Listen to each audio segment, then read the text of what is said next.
All right, so what's going on YouTube? Starting to do the free game Thursdays. Went live yesterday on the IG. Gonna try to start posting these videos more punctual on Thursday nights or Friday mornings. So, the subjects we talked about were the 383, the infamous 383 stroker, and how much I hate hearing that in my inbox, and also people wanting to talk to me about it.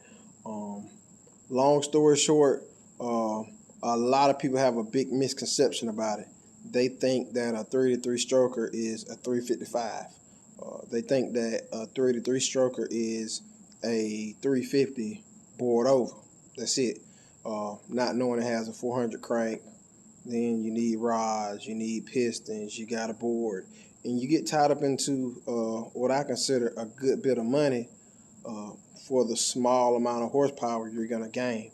Um, it doesn't really make sense to me to spend all that money on a 3-3 stroker kit and the machine work that it takes if you're not more focused on the heads, the cam, and the intake. You have to swap all that. I think there's more to be gained through heads, cam, and intake than there is the 383 stroker kit itself. If you're in a small block class and you're really just scratching for horsepower, then that's one option. But I would rather have a 400. If you're just trying to have something that's good and runs on the street, then yes, you should just, if the walls are fine, leave it a stock 350. Do head cams and intake. People think that LSs are magical. They're not magical. I think it's a situation of, I guess, the internet now. That's what they're seeing everybody do, but it's physics. It's the same thing, whatever heads, cam, intake. The LSs are coming with better compression because they're coming from the factory fuel injected, compared to some of the older 350s were carbureted and on forth were TBI. So yes, the LS do have better compression. That's something you can change with the heads. You don't have to go into the motor to do that. You can buy a set of good heads.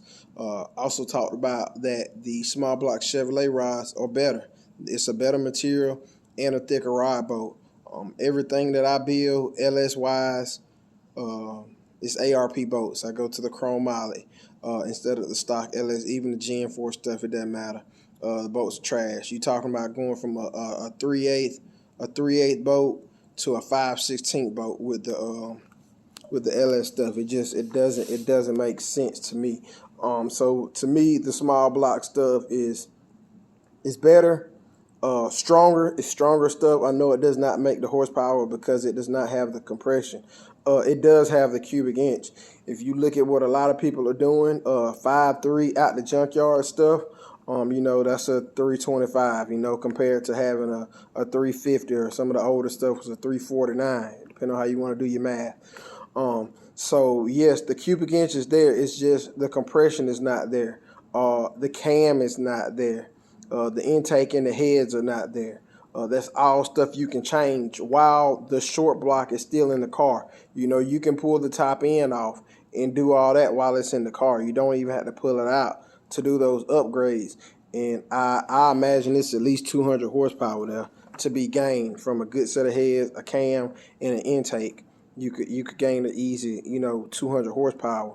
Of course, with the LS, you can swap the stick and you can grab 100 horsepower. So it is a little bit simpler to do it with the LS, but if you already have a small block, it kind of makes more sense to do it with a small block. So that's pretty much the gist of what we talked about. If you got a topic that you want to hear more about, just hit me up, leave a comment, and I'll try to touch on that subject next Thursday.